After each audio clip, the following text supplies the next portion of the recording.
নমস্কার বন্ধুরা, আমি পায়েল আর আপনারা শুনছেন পিএমজি অডিও।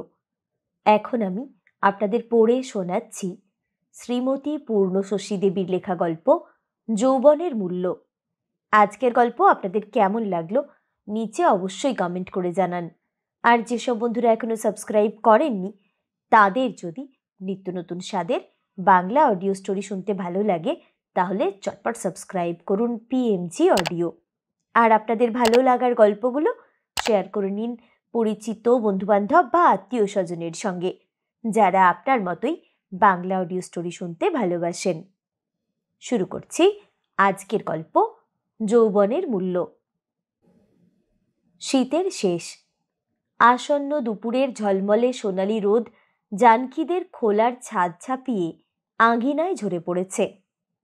আজ দেরি করে চড়ালেও জানকীর রান্না শেষ হয়ে গেল। কি বা রান্না? খানকতক ছোলা ও গম মেশানো জাতায় ভাঙা আটার মোটা মোটা রুটি আর একটুখানি সর্ষে শাকের ভুজিয়া বা ছেচকি, তাতে আর কতই বা সময় লাগে। রন্ধন শেষে রন্ধনকারিণী তার খাস চৌকার জন্য ব্যবহৃত ছেঁড়া আধময়লা ফুল পেড়ে শাড়িখানা একটু গুছিয়ে পরে দুয়ারে এসে দাঁড়ালো। সম্ভবত উঠোনে পড়া রোদের সঙ্গে বেলার পরিমাপ করতে। 12টা বাজে কি? বেজে গেছে। সুখরাম কখন ফিরবে কি জানি। সেই কোন সকালে বেরিয়ে গেছে শুধু এক টুকরো রুটি নুন আর লঙ্কা দিয়ে খেয়ে। একটা উদ্বেলিত দীর্ঘশ্বাস ফেলে নিয়ে সে চৌকায় ফিরে এলো। তারপর শিলখানা পেতে আমশি পেঁয়াজ আর কাঁচা লঙ্কা দিয়ে চাটনি বাটতে বসলো, আজকের অকিঞ্চিৎকর আহার্য উপভোগ্য করে তুলবে এই আশায়। গরিব হলেও সংসারে তাদের এমন অসচ্ছলতা আগে ছিল না। একদিন নিজেদের ক্ষেতের গম স্বহস্তে ভেঙে সেই তাজা আটার গরম গরম রুটি, ক্ষেতে উৎপন্ন ডাল, শাকসবজি এবং ঘরের গরুর খাঁটি দুধ ঘি সহযোগে জানকী স্বামীকে তৃপ্তিপূর্বক খাইয়েছে। তাছাড়া উদ্বৃত্ত সঞ্চয় থেকে 2-4খানা চাঁদির গহনাও সে গড়িয়েছিল। কিন্তু এখন 2টি বছর পর পর অজন্মা হওয়ায় সমস্তই নিঃশেষিত। চাষির প্রধান সম্বল বলদজোড়া ও গাই বাছুরটি তাও গোমড়কের করাল গ্রাসে গেছে। উপরন্তু দেনা, এখন দিন চলা ভার এমন অবস্থা। পোড়া দেহাতে অন্য রোজগার নেই। গ্রাম ছেড়ে শহরে গেলে তারা স্বামী স্ত্রী চাকরি বাকরি করে অপেক্ষাকৃত স্বচ্ছন্দে দিন গুজরান করতে পারে, কিন্তু মহাজন ছাড়বে কেন? দেনাটা দিয়ে ফেলতে পারলে, কিন্তু তা কেমন করে হয়? এ ঋণ সে পরিশোধ করবে কি দিয়ে? কি তার আছে? হাতে গালার চুড়ি, পায়ে কাঁসার মল, গলায় পুঁতির মালা, এই তো সম্বল। এছাড়া গরিবের ঘরে এমন কি আছে যাতে? জানকী হাতের কাজ স্থগিত রেখে উন্মনা উদাস দৃষ্টিতে একবার সেই চিকনা মাটিতে লেপা কুড়ে ঘরখানার চারিদিকে তাকিয়ে দেখলে তার একপাশে একখানা দড়ির খাটিয়ার বিছানা বা কাঁথা ধোকরা একটা পায়া ভাঙা কাঠের চৌকির ওপর কতগুলো মাটির হাঁড়ি কুড়ি আর এই রান্না করবার কাঁসা পেতলের বাসন কখানি, আর যে কিছুই নেই। জানকীর উন্নত বক্ষ কম্পিত করে সহসা ঝরে পড়ল একটা উতল দীর্ঘশ্বাস। কিন্তু সেই ব্যথা বিধুর ভাব তার স্থায়ী হল না। 23 বছরের পূর্ণ জাগ্রত যৌবন তরুণী জানকীকে মুহূর্তে সজাগ করে তুললে। শিথিল মুঠিতে নোড়াটা চেপে ধরে সে পুনরায় তার অসমাপ্ত কাজ শেষ করতে লেগে গেল এবং গোলগাল সুঠাম বাহু দুখানির প্রতি সঞ্চালনে লাবণ্যের হিল্লোল তুলে তরুণ চিত্তে অতর্কিতে এসে পড়া গ্লানিটুকু নিঃশেষে ঝেড়ে ফেলবার জন্যেই হয়তো মিষ্টি মিহি সুরে কাঁপা গলায় গান করতে লাগলো। যৌবন सैया के खिलौना, रुपया चाहे ले लो जब नहीं दूंगी, सैया के खिलौना। ঘরের বাতাস চঞ্চল হয়ে উঠল। কর্মনিরতা জানকীর লীলায়িত দেহখানির তটে তটে পরিপূর্ণ যৌবন সায়রের ছলছল ঢেউ উচ্ছল হয়ে উঠেছিল। সেই যৌবনের মাদকতা, তারুণ্যের মায়া আর গানের সুরের মোহ দরিদ্র শ্রমিকের দীর্ণ কুটিরের সকল দৈন্য, সকল হীনতা মুছে দিয়ে যেন নিমেষে রাজপুরীর শ্রী সম্পদে ভরিয়ে তুললে। ভাউজি, কে ডাকে? জানকীর গান থেমে গেল। সে একটু চকিত হয়ে দুয়ারপানে চেয়ে বললে, কে রে?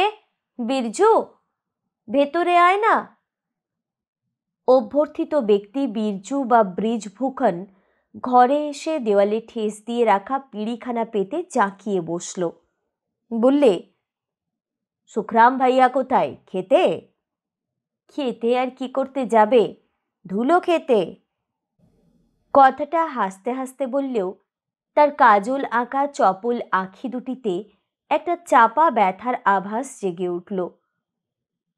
ক্ষিপ্র হাতে পাথর বাটিতে চাটনিটুকু তুলে ফেলে ঘটির জলে হাত ধুতে ধুতে সে আবার আপন মনে গুনগুন করতে লাগল, কিন্তু তোর যৌবনের যে ভাগিদার জুটেছে ভাউজি, এখন শুধু সৈয়ার খিলৌনা করে রাখলে তো চলবে না। বীরজু গ্রাম সুবাদে জানকীর দেওর হয়, ঠাট্টার সম্পর্ক। তাই তারে পরিহাসোক্তির উত্তরে বীরজুর প্রতি একটা তীব্র চটুল কটাক্ষ হেনে সে মুচকি হেসে বললে, তাই নাকি?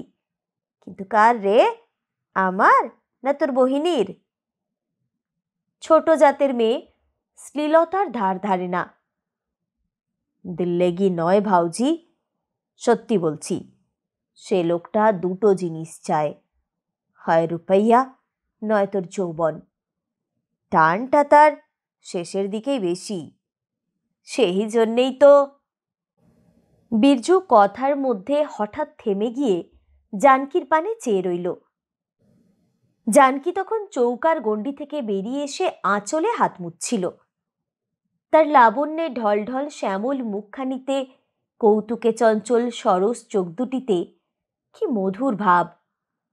স্বাস্থ্যপুষ্ট যৌবন পুষ্পিত তনুকান্তি তার জীর্ণ মলিন বাসে সবটুকু ঢাকা পড়েনি। সতৃষ্ণ লুব্ধ দৃষ্টিতে সেদিকে খানিক চেয়ে থেকে বীরজু একটা ক্ষুদ্র ক্ষুব্ধ নিঃশ্বাস ফেলে বললে, লোভ পড়েছে তার অনেক দিন, কিন্তু। কার কথা বলছিস ভইয়া? কে আবার? মহাজনের সুত, চন্দু। জানকীর ঠোঁটের হাসি মিলিয়ে গেল। রাগের মাথায় সে একটা অকথ্য গালি দিয়ে উঠল। বীরজু থতমত খেয়ে আমতা আমতা করে বললে, তা আমাকে গালি দিচ্ছিস কেন ভাউজি? আমার কি দোষ? সে আমাকে বলতে বললে তাই আমি তো তাকে। তার মুখে ঝাড়ু মারতে পারলি না তুই? কথাটা ঝাঁঝের সঙ্গে বেপরোয়াভাবে বললেও জানকীর মুখে চোখে উদ্বেগের ছায়া পড়ল। বীরজুর সামনে মাটিতে বসে পড়ে শুকনো কণ্ঠে সে বললে, ভূতের জ্বালায় কুয়ায় জল আনতে যাওয়া ছেড়ে দিয়েছি। আচ্ছা, হে তো তম্বি দেখায় সে কিসের জোরে? টাকা ধার দিয়েছিল তার বাপ, সে তো নয়। তা তো ঠিক, কিন্তু এখন সেই মালিক কি না? চন্দু সেদিন স্পষ্টই বললে, সুখরামের বউ যদি আমার কথায় রাজি হয় তাহলে এ টাকা তো ছেড়ে দেবই। তাছাড়া ওরা যাতে আগের মতন চাষবাস করে খেতে পারে। জানকীর টানা টানা কালো ভুরু দুটো কুঞ্চিত হয়ে উঠল। সে ছোট জাতের মেয়ে হলেও মহাজন পুত্রের সেই ঘৃণিত প্রস্তাব শুনে তার নারীত্বের গর্বে একটা সত্যিকার আঘাত লেগেছিল। স্বামীকে সে ভালোবাসে যথার্থই। সেই স্বামীর কত প্রিয়, কত সাধের গর্বের সামগ্রী তার এই নিটোল যৌবন। এই দরিদ্র সংসারে দুঃখ, দৈন্য, অভাবের শত তাড়না সহ্য করেও দিনব্যাপী কঠোর পরিশ্রমের পর রাত্রে যখন ছেঁড়া কাঁথায় স্বামীর বলিষ্ঠ বাহুতে শুয়ে শ্রমিকবধূ জানকী রাজ্য লাভের স্বপ্ন দেখে, তখন সে প্রাণময়ী নয়, শুধু যৌবনময়ী হয়ে তার নিঃস্ব শ্রান্ত দ্বৈতকে এ মাটির পৃথিবীর অনেক ঊর্ধ্বে স্বর্গের কাছাকাছি পৌঁছে দেয়। সেই যৌবন তার এক লম্পটের লালসা নিবৃত্তির। না না, জানকী তা পারবে না। কিন্তু দেনার কি হবে? কম তো নয়, সুদে আসলে প্রায় 150 টাকা। এত টাকা সে পরিশোধ করে কি দিয়ে? যদি অন্য কোথাও ধার পাওয়া যায়। সুখরাম আজ সেই চেষ্টাতেই বেরিয়েছে, কিন্তু খালি হাতে, শুধু তাদের অনিশ্চিত রোজগারের উপর নির্ভর করে কে দেবে এত টাকা? জানকীর মুখে কতক্ষণ কোনো কথা ফুটল না। তার মৌন ক্লিষ্ট মুখের পানে আড়ে আড়ে তাকিয়ে বীরজু বললে, শালা কি বলছিল জানো? মাসখানেক আরো দেখবে, তারপর। তারপর কি করবে শুনি? কি নেবে আমাদের? আছেই বা কি? এই তো মাটির ঢিবি, ভাঙা কুঁড়ে টুকুন, তাও আবার বন্ধক। তা সে জানে, নইলে কি ছেড়ে দিত এতদিন? কিন্তু এই যে বললুম তো, তার লোভটা তোর। বীরজু চাপা গলায় ফিসফিস করে যে কথা বলে একটু আগে তার ভাউজির কাছে গাল খেয়েছিল, তারই পুনরাবৃত্তি করলে। অর্থাৎ বিলাসী মহাজনপুত্রের এই পর্ণ কুটিরের চেয়ে তরুণী কুটিরবাসিনীর প্রতি নজর বেশি। জানকীর শ্যামল মুখখানি সূর্যাস্তের শেষ আভা লাগা সান্ধ্য মেঘের মতো রঙিন হয়ে উঠল। কিন্তু সে এবার আর সেই হীন প্রস্তাবকারীর দগ্ধাননে আগেকার মতো সম্মার্জনীর ব্যবস্থা করতে পারল না। কেবল একটা নিঃশ্বাস ফেলে ভ্রুভঙ্গি করে বললে, হতভাগার আস্পর্ধা তো কম নয়। আচ্ছা, 1 মাস পরে সে কি করবে বললে? তার যা খুশি তাই। সত্যি আমার বড় ভয় করছে ভাউজি। যেরকম আক্রোশ তার, শেষে হয়তো ভাইয়াকে ধরে জেলে আটক। জানকী চমকে উঠল। জেলে? সেদিন যেমন ছেদি কুমোরের ছেলেটাকে। কিন্তু সে যে চুরি করেছিল, তার স্বামী তো চোর নয়, অক্ষম। অক্ষমতা কি এতই কসুর যার জন্য জেলে দিতে হতে পারে? উফ, তাই যদি হয় তাহলে। মধ্যাহ্নের প্রখর দীপ্তি জানকীর চোখে কালো হয়ে গেল। তার উদ্বেগ কাতর মলিন মুখপানে খানিক নীরবে তাকিয়ে থেকে বীরজু বললে, আচ্ছা, কথাটা ভেবে দেখো তাহলে। আমি যাই এখন, ওবেলা আবার আসবো। হ্যাঁ দেখো, খবরদার সুখরাম ভাইয়াকে তুমি কিছু বলো না, বেচারা ঘাবড়ে যাবে। জানকী হ্যাঁ না কিছুই বলতে পারল না। সে গালে হাত দিয়ে বসে গুম হয়ে ভাবতে লাগল। একমাত্র আশা লালাদের হাতে পায়ে ধরে সুখরাম যদি কিছু সুবিধে করতে পারে। কিন্তু সুখরাম 8 ঘন্টা বাদে ফিরে এলো মুখ শুকিয়ে। লালাজিও জবাব দিয়ে দিলেন, এত টাকা শুধু মুখের কথায় বিশ্বাস করে কে দেবে? জানকীর শেষ আশাতেও ছাই পড়ল। খাওয়ার পর খাটিয়া পেতে ছিলম ফুঁকতে ফুঁকতে সুখরাম বললে, তুই একা থাকতে পারবি জানকী? তাহলে আমি বেরিয়ে পড়ি। জানকীর বুকের ভেতর জোরে ধক করে উঠল। সে ত্রস্তে জিজ্ঞাসা করলে, কোথায়? শহরে। এদেশেতে তো রোজগারপাতি কিছুই নেই, শহরে গেলে বরং। সে তো আমি কবে থেকেই বলছি, কিন্তু একলা কেন? আমি সঙ্গে থাকলে তোর হাত পা বেঁধে রাখবো নাকি? কথাটা বলতে জানকীর ঠোঁট দুখানি কাঁপছিল, চোখে বুঝি জলও এসেছিল। সুখরাম ছিলম রেখে অভিমানিনী পত্নীকে কাছে টেনে নিয়ে আদর মাখা মিষ্টি সুরে বললে, বুঝতে পারছিস নি, দুজনে গেলে তো ভালোই হয়, কিন্তু মহাজন ছাড়বে কেন? সে কি বলে জানিস, টাকা না পেলে আমাকে জেলে দেবে। জানকী শিউরে উঠল। না না, তাই কি করতে পারে? কেন পারে না? টাকা দেবার ক্ষমতা নাই, তখন আমাকে নিয়েও যা খুশি করতে পারে। তাই তো বলছি, তুই যদি এখানে থাকতে পারিস তাহলে আমি মেহনত মজুরি করে বছর 2 বছরে। একটা তপ্ত নিঃশ্বাস সুখরামের বুকের ওপর ঝরে পড়ল। বছর 2 বছর, উফ!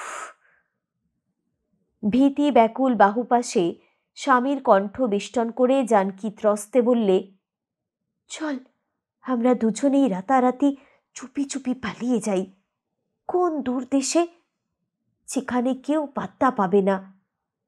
বাউরি, দূর দেশে যাব কি করে? হেঁটে? কথাটা মিথ্যে নয়, যাবার রেস্ত কই?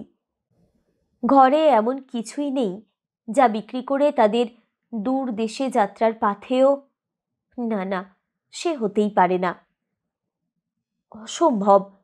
কিন্তু স্বামীকে ছেড়ে সে থাকে কি করে?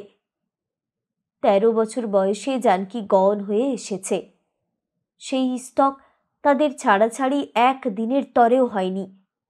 এখন সে যে কেমন করে একলাটি। উদ্গত চোখের জল কষ্টে চেপে জানকী রুদ্ধ নিঃশ্বাসে বললে, আমি যদি এই দেনাটা শোধ করে। তুই শোধ করবি? তোর আছে কি যে তাই দিয়ে? হ্যাঁ রে, গায়ে একরতি চাঁদিও তো নেই আর। জানকীর এবার আর মুখ ফুটল না, তার বুক ভেঙে কান্না আসছিল। হায়, স্বামীকে কোন মুখ নিয়ে বলে, কোন প্রাণে জানায় কি দিয়ে সে ঋণ পরিশোধ করবে? জানকী! ব্যথিতা জানকীর অশ্রু ভেজা কাতর মুখখানি সোহাগ ভরে চুম্বন করে সুখরাম সান্ত্বনা স্নিগ্ধ কণ্ঠে বললে, পাগলামি করিস নে জানকী, আমাকে ছেড়ে দে। আমি যা হোক করে মহাজনের দেনাটা দিয়ে ফেলতে পারলেই তোকেও নিয়ে যাব। কিন্তু এখানে আমি একলাটি কেমন করে? একলাটি কেন, বিরজুরা রয়েছে, চন্দুদেরও বলে যাব, ভয় কি? জানকীর মনের উদ্বেগ আশঙ্কা স্বামীর আশ্বাস বাক্যে শান্ত হয় না, বরং বৃদ্ধিই হয়। স্বামীর কাছছাড়া হয়ে সে কেমন করে থাকবে? এই ব্যাকুল প্রশ্নটাই সজাগ হয়ে তার শঙ্কা কাতর চিত্তে ক্রমাগত ঘুরপাক খেতে লাগল। তা কি পারা যায়? জানকীকে একা অসহায় পেয়ে মহাজনপুত্র যদি কেন, নিশ্চয়ই সেই সুযোগ পাবে বলেই না জানকীর স্বামীকে জেলে পাঠাবার জন্য তার এত আগ্রহ। কথাটা মনে আসতেই জানকীর বুকখানা কেঁপে ওঠে। না গো না, সে হবে না। তার চেয়ে যদি পথে পথে ভিক্ষে করতে হয় স্বামীর হাত ধরে। কিন্তু দেনা? জানকী ভাবে, গালে হাত দিয়ে বসে শুধুই ভাবে, ভেবে কুল কিনারা পায় না। কিন্তু সন্ধ্যার আবছায়া আধারে জানকী তার শূন্য কুটিরে একলাটি ক্রমাগত ঘরবার করছে। সুখরাম গেছে শুকুলদের বাড়ি, জানকী তাকে ঠেলে পাঠিয়েছে। শুকুল গাঁয়ের মধ্যে একজন মাতব্বর লোক, তাদের এই বিপত্তিতে যদি কোনো সুরাহা করতে পারে, ঠিক এই প্রত্যাশায় নয়, তবে বাহানায় বটে। জানকীর বুক দুরুদুরু করছিল। বীরজু বলে গেছে সন্ধ্যের আগেই আসবে, এলো না কেন? বীরজুর এই অনুপস্থিতিতে প্রতীক্ষমানার প্রাণে উৎকণ্ঠা ও স্বস্তি, এই দুই বিরুদ্ধ ভাবের কোনটি প্রবল হয়ে উঠছিল তা ঠিক বোঝা যায় না। তার মুখে শঙ্কার ছায়া সুস্পষ্ট, চাহনি চকিত। এখনো এলো না, তবে কি সে? জানকী অস্থির। কোথাও এতটুকু শব্দ হলেই সে চঞ্চল চরণে কম্পিত বক্ষে ছুটে যায়, আঙ্গিনার সীমা ছাড়িয়ে বাইরে গিয়ে দাঁড়ায় কান পেতে। কারুর সাড়া শব্দ পায় না। তখন যেন স্বস্তির নিঃশ্বাস ফেলে বললে, যাক্গে, না এলেই তো ভালো, বরাতে যা আছে তাই হবে। এবার সত্যই শোনা গেল খুসখুস করে কার সতর্ক পদক্ষেপের শব্দ। জানকী চমকে উঠল। কে? বীরজু? কি খবর রে? খবর ভালো। বীরজু জানকীর হাত ধরে ঘরে নিয়ে গেল। তারপর এদিক ওদিক তাকিয়ে ফিসফিস করে বললে, ভয়ে আর তর সয় না জানিস, বলে বোকা, তাকে সঙ্গে করেই আনলি না কেন? তাহলে আর। জানকীরও আর তর সইছিল না।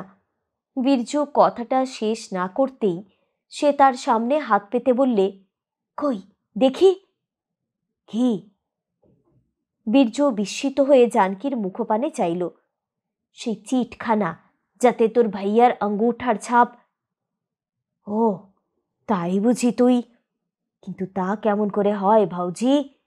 সে কি এত বড় উল্লুক যে জিনিস পরখ না করে দাম দিয়ে দেবে? এই যে আবদার দেখছি। জানকীর আগ্রহদীপ্ত মুখখানি পলকে ম্লান হয়ে গেল। তবু জোর করে একটু মুচকি হেসে ঠোঁট ফুলিয়ে মিষ্টি অভিমানের সুরে সে বললে, বারে, তবে আর কি, এই বুঝি পুরুষের ভালোবাসা? ভালোবাসার কসুর নেই ভাউজি, সে কেবল বলছে জানকী একবারটি 5 মিনিটের জন্যেও এসে দুটো কথা বলে চিটখানা নিজের হাতে নিয়ে যাক। তারপর যখন খুশি তার দিনে রেতে যখনই মৌকা পাবে। সত্যি ও লোকটা তোকে যে কি চোখে দেখেছে!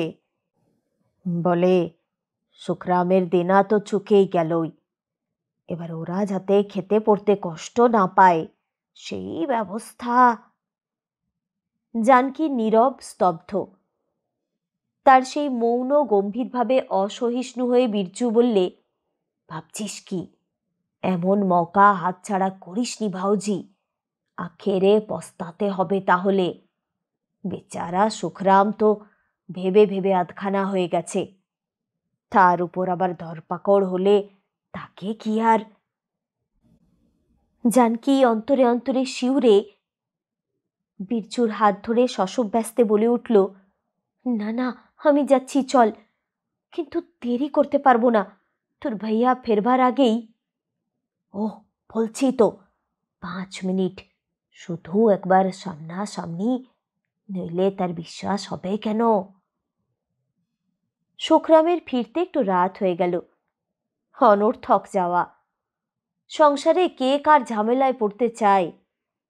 জানকীর যেমন বুদ্ধি, জানে কোনো উম্মিদ নেই, তবু জবরদস্তি। স্ত্রীকে খুব একচোট বকুনি দেবে বলে দৌড় ঠেলে ঘরে ঢুকেই সে দেখতে পেলে প্রদীপের সামনে খাটিয়ার উপর রানীর মতো বসে জানকী পা দোলাচ্ছে। তার ঠোঁটের কোণে চাপা হাসি। ঘরের জিনিসপত্র সব এলোমেলোভাবে ছড়ানো, কিন্তু ঘরণীর সাজের ত্রুটি নেই। পরনে তার পাল পার্বণে পরবার জন্য যত্নে তুলে রাখা সুরময়ী রঙের ঘাগরা, ধানি রঙের ওড়না, ঝুটো জড়ি লাগানো লাল টুকটুকে আঙ্গিনায় উন্নত বক্ষ অর্ধ আবরিত, তার উপর সোনালি পুঁতির মালা দুলছে। সিথি ভরা সিঁদুর, কপালে রঙিন টিকলি, চোখে কাজল পর্যন্ত বাদ যায়নি। সিঙ্গার করবার এই সময় বটে। ঘরে অন্ন নেই, স্বামী দেনার দায়ে জেলে, কিন্তু কি সুন্দর আজ মানিয়েছে জানকীকে, চমৎকার।